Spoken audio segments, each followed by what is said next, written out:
So we should be almost live, which I think we should be good now. So hey guys, it is Dungeon Master Mark.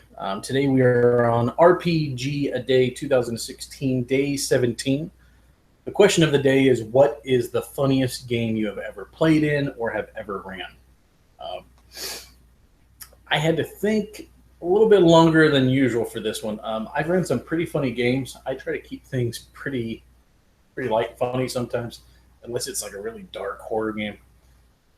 And so I remember the funniest game I ever ran was a couple years back.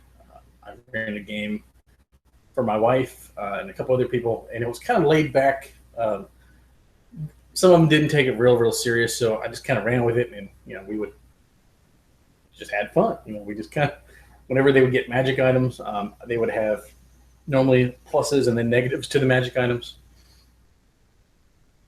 So, for instance, the one player's wife, I always tell her she nags him constantly. Blah blah blah blah blah. Another personal lady, this lady, the queen of nagging. So, one of the magic items she found was called the ball gag of wife's duty.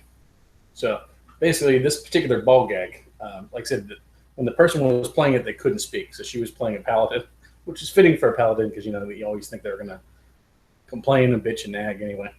But basically, as long as they were wearing the ball gag, they would get a +30 to their charisma, and then they would get it was a -5, I think, to any type of diplomacy checks or intimidate checks because just how ridiculous they would look. One of the other things we had one of my good buddies, Jake at the time, was playing a barbarian slash fighter, and he's a big homophobe. So one of the magic items was a butt plug of regeneration. Yes, you heard that correctly. It was a butt plug of regeneration. So it acted like a ring of regeneration as long as you had it in, I guess you could say. So he actually found this item from a cross-dressing transgender troll. And then the negative was whenever you had it in or you were using it, you got a -20 to your movement. So he was a barbarian, so he had a 40 movement. But the running gag was, he would kind of have to walk like a penguin whenever he had it in, so it didn't pop out. So, I apologize. It was, it was pretty funny. And then there was what we called the Cloak of Cat Piss, which was the magic item that my wife found for her bard. The Cloak of Cat Piss was just that. It was basically a cloak that always smelled like cat piss.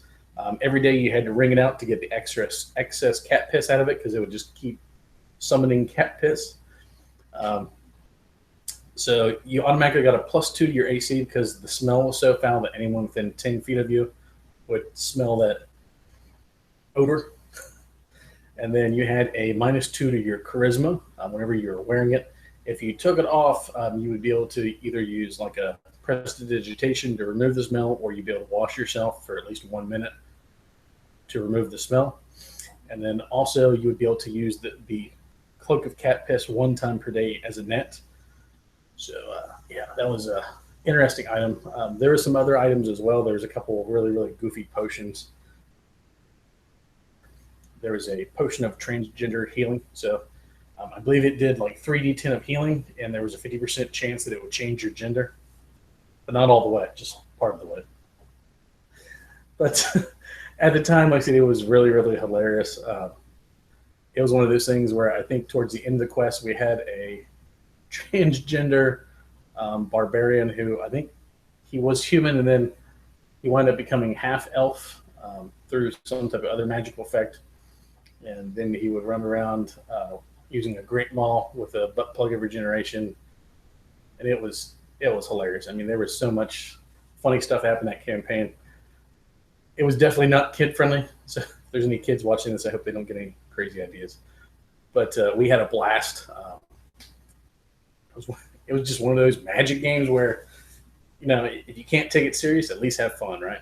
And that was definitely what this game was. And to this day, I think when I GM, especially if the game is kind of stale and it's like really stagnant, and they're talking to like an NPC that maybe doesn't have any really good information, sometimes I'll look back at that game and I'll throw in something just kind of off the wall. Like there was a game not too long ago where the PCs found a friendly goblin in a dungeon, and this particular goblin kept hitting on the party's rogue, who was female, and he kept saying stuff to her like, "Hey, you know, once you go goblin, you never go back," and all these really inappropriate things. And you know, he basically followed them around until they basically threatened me to kill him or chase him off. So, but that was the funniest game I've ever GM'd, and probably one of the most fun games I've ever GM'd. Just for the simple fact that it was with close friends. And I mean, I definitely would not do stuff like that with people outside kind of the inner circle of friends that I have. But if you have a really close group of friends, people that you know you're not going to offend, especially sometimes being really vulgar, it's definitely a fun thing to do. All right, thanks for watching, guys, and we'll come back tomorrow to day 18, and we'll do the next video. Talk to y'all later. Bye-bye.